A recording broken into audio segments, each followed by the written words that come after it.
Hi, this is Vanessa Baker with McHenry County Voter. Today we're here with Bryan Javor, owner of Victory Geek, Reachfly, as well as GM partner in Liberty Outdoor Advertising. Thank you for joining us, Bryan. You're welcome. So, Bryan, you've been part of the local and national political landscape for some time. Can you tell us a little bit about some of your experiences? Sure. So I got started when I was 25 years old. I want to say it was 2008. Obama was on his upswing in the primary, and I realized that I had been doing international treaty law and a variety of other things for telecommunications and working with other countries, and I couldn't have told you who my congressman, state rep, or county board member was. And at some point, I realized that that was a problem. And I was paying taxes, I was involved in all of the obligatory manners, but I wasn't involved in helping make those decisions or shape those choices. So I got a hold of Mike Tryon, and I said, who was our state rep at the time, and said, hey, I'd like to get involved. And he said, okay, meet me at my office, let's talk about it. Well, that was kind of a straight linear climb. From there it became a direct swing into the Young Republicans, which I ended up founding along with several other people. And 4 years later, when I left that, there was approximately 200 active members, about 800 Wow. registered members. Wow. And then from there, I got tired of that because it's just the burnout factor is very high when you're organizing at that level. So I started doing campaigns, and I formed a partnership with the chairman of the Cook County Young Republicans, as well as the Lake County Young Republicans, which was a consultancy, and that did rather well. Although we don't have that consultancy anymore, we all still run political races, and we all are still friends, and we all are still clients and vendors to each other. And since then, I've run dozens upon dozens of races. Wow, that's terrific. Mm-hmm. That's really neat. It's fun. Thank you. So, I know that a lot of local political candidates use your marketing tools. Can you tell us kind of what they work with? Sure. So there are so many tools on the market, whether it's an email system to send out emails to people, or a telephone system to call people. But there's the necessity to use tools that aren't as commonly known about, that take the ability for one person to reach out with a message and touch several people all at once. Because finances are very tight in campaigns, and frankly, these days, so are the ability to have lots of volunteers. You need to work smarter, not harder.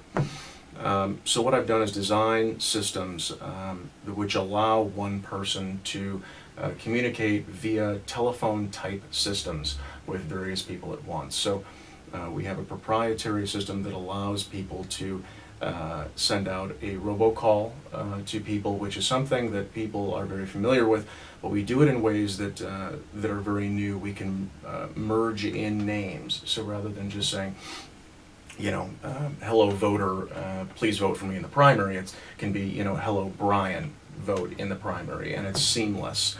So that's a new technology. Another technology is the ability to send various robocalls out and have a giant conference with voters as well as the actual candidate themselves or the elected official themselves, and be able to engage in a giant conversation where a voter can press a button and figuratively raise their hand and then be ushered to the floor and be live with the congressman or whomever it is, and they can have a small conversation, and then another voter can come in, and all of the other voters are listening to this. So it really is a collaborative way for voters to learn about their elected officials, as well as the elected officials to learn about the voters. Would you say it's like an electronic town hall of some sort? Yeah, we actually call it a telephone town hall, which town. is exactly what it is.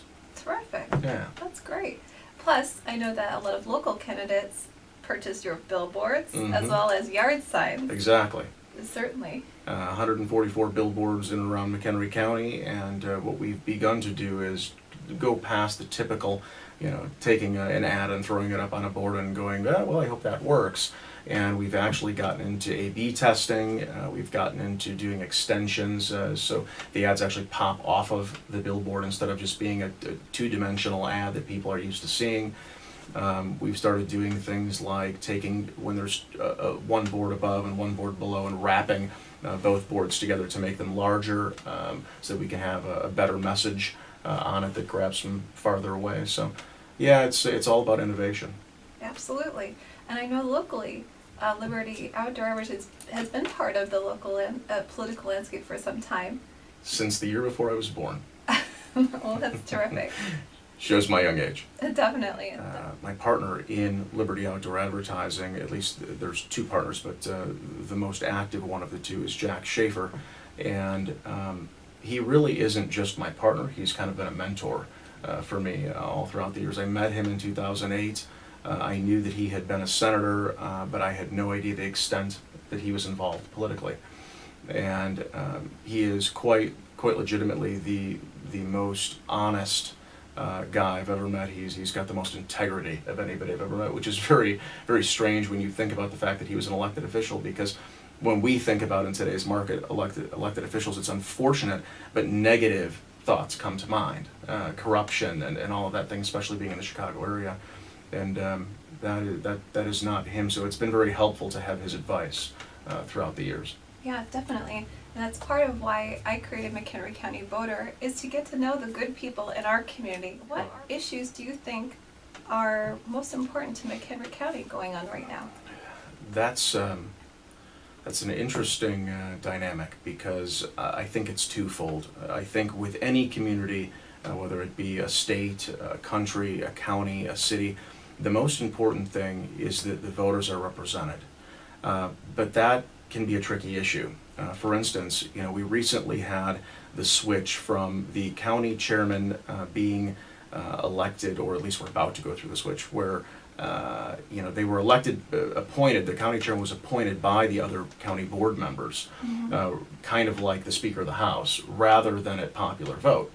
Well, coming up, we're going to have our first election where the voters actually make the choice of who their chairman is. And I see both sides of that. So it'll be very interesting to see how that goes, but I think that's a perfect example of the representation issues. There were some people that thought that it was a better idea for the people whom are the most educated and know the issues the best, the county board members, to be the ones appointing that county chairman.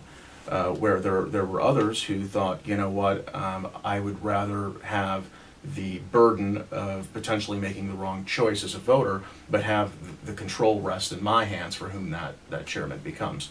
I don't necessarily have an opinion on it, but I think it's an interesting issue. The other thing is that, and this is just unfortunately kind of an issue that involves being in the state of Illinois, is that the county continued to be fiscally stable as well as sustainable. We have traditionally had, thanks to a variety of good elected officials at the county level, a AAA bond rating. That's huge. Another issue is, at one point, and I don't think this is correct anymore, but McHenry County was the fastest growing county in Illinois. Now, I don't believe that's the case anymore, and probably largely because of some of the issues that we've gone through on a budgetary issue with the state and the governor's race and everything else. But that is also incredibly important, because if we begin to mimic the policies of Cook County, we can expect that we're going to see some of the same unfortunate side effects that Cook County has. So I think that fiscal conservatism is probably the most important thing, immediately followed by policies that allow us to sustain ourselves. Thank you very much. That's very well thought out. What words of wisdom do you have for local political candidates?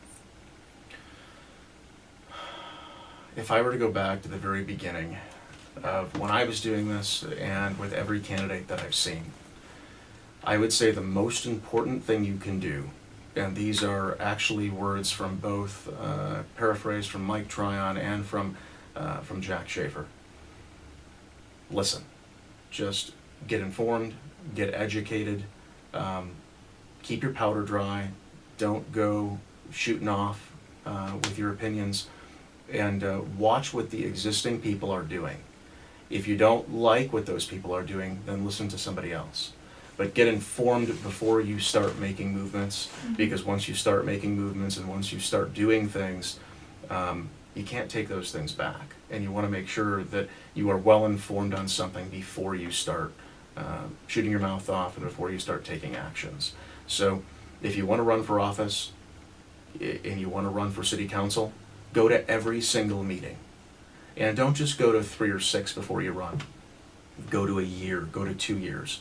Understand what the entity is facing before you decide to be of service. Because if you don't understand the issues, you're probably not going to be doing a service. That is wise words from Bryan Javor. Thank you. Thank you. So what recent projects are you really proud of? Is there anything you'd like to highlight for us? Oh, so many things that I'm working on. Okay, so you guys are probably aware that there is a certain amount of law involved in telecommunications. So I can't send an unsolicited message like an SMS or a text message to your cell phone without getting your explicit prior permission.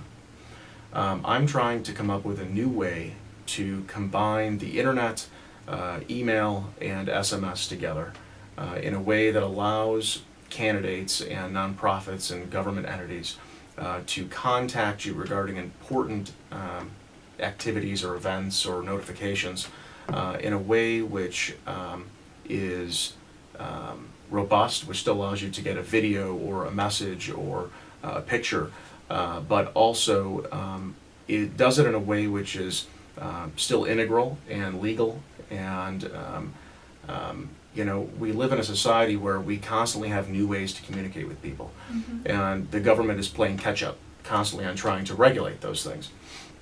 So unfortunately, the good people who don't abuse those things, like myself, who use do not call lists, who tell our clients, look, you have to say who it's paid for by, you have to provide an opt-out method, you have to take those do not call lists with you anywhere you go.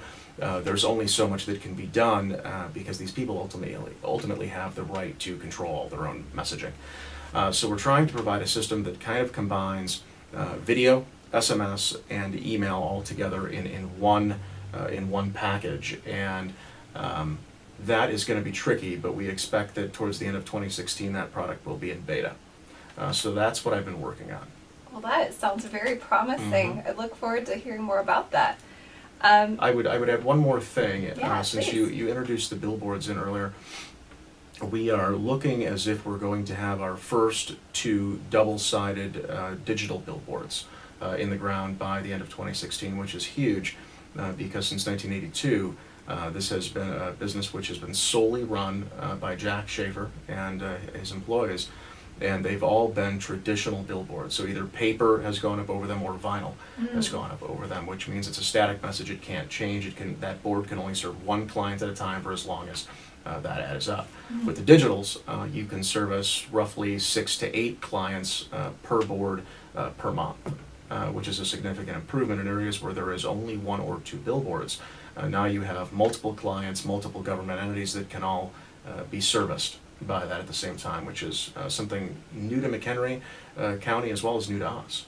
Terrific. And I've heard about these electronic billboards that it can be very easy to change creative to include the weather, for example, or what's happening in the moment. Right. Amber alerts, boil orders, construction, all kinds of things. Well, that sounds great. Thank you. So, what local community organizations would you like to highlight? Are you involved with any community organizations? I am. In fact, Nick Ketcherubis got me involved a number of years ago now in the America's Cardboard Cup Regatta.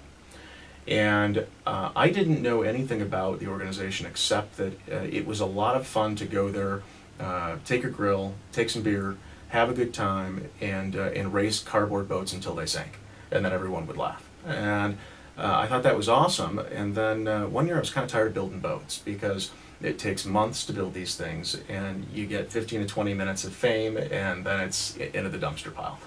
And Nick said, hey, you know, why don't you get involved in the actual organization?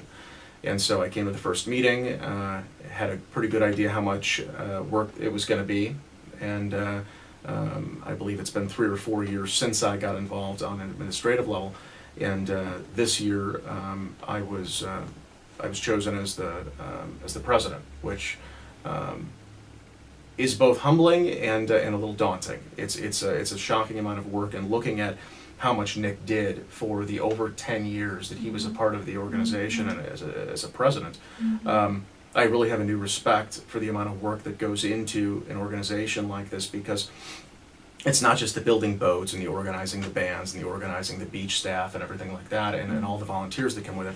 It's the fact that the point of the organization is to raise as much money as possible to give out to local organizations like Home of the Sparrow and PADS and Pioneer Center, and and there are so many other groups that we give to, but a lot of these organizations rely on sources like us for their funding. And there wouldn't be a place for the developmentally disabled, the battered women and children, the homeless, the things like that to go. So that's an organization that I have a very deep appreciation for, because I came up organically through it. And now, after kind of going through the full spectrum of it, I have a whole new respect for organizations like ours that do those sorts of things and raise that money for people who need it. Absolutely. Thank you so much. And I'll put a link to Cardboard Cup Regatta in this article that will be posted from the transcription. Thank you. Thank you. A little bit more about yourself. What do you like to do over the weekend, Bryan? I like to stay away from cell phones and technology and politics. No joke. My favorite things to do are backpacking, be outside, camping, backpacking, survival, hunting, fishing, canoeing, boating. Anything that gets me out into nature is great. I just it's the only thing that can kind of heal you. When you're in politics, it's heart palpitating. It's very stressful. There's so much going on. It's overwhelming, and nature is a way to cleanse. You just, you take the cell phone with you in case there's an emergency, but generally you turn it off or on silent, and you just go. And that's what I love to do. And as part of that, of course, is shooting competitively, whether that be shotgun or pistol or rifle. But primarily it's just anything outside. Wow, that's neat. And it makes sense for stress relief. Certainly. So when I was coming into the Young Republicans in 2008, I had a convention, a nomination convention for who was going to be chair, and there were several of us that had been nominated, and we're all trying to put on our best faces. We're all trying to be really perfect, to give the perfect speech, and we're all nervous because we've never done anything like this, and most of the people that are in the party, we don't really know that well yet, and we're intimidated. These are all elected officials, and we're trying to impress them, and so I show up, and I've got my sport coat on like I do now, and everybody's giving their nomination speeches, and my wife at this point, of course, is next to me, and I'm getting nervous and I'm getting hot, so I take my sport coat off. And right as I take my sport coat off, I'm given the mic to stand up to speak. And fortunately, my back was to the wall like it is now. But I got all done with my speech, and I sat down, and my wife reaches over and she pulls a sock off the back of my shirt. I had given the whole speech with a sock on the back, and I'm not talking like a black dress sock on a black shirt. I'm talking like a white sock on the back of a dress shirt. And so, if I had been anywhere except that wall, it could have been just hilariously humiliating. Oh yeah. But that was a nice humbling day for me, and it just reminds you not to take things too seriously. No, thank you. That's a good story. Thank you very much. So, thank you, Bryan, for taking the time out of your very busy schedule to come and speak with us. Again, I'm Vanessa Baker with McHenry County Voter. Our resources dedicated to my neighbors here in McHenry County and the good people that serve them. Thanks. Thank you, Vanessa.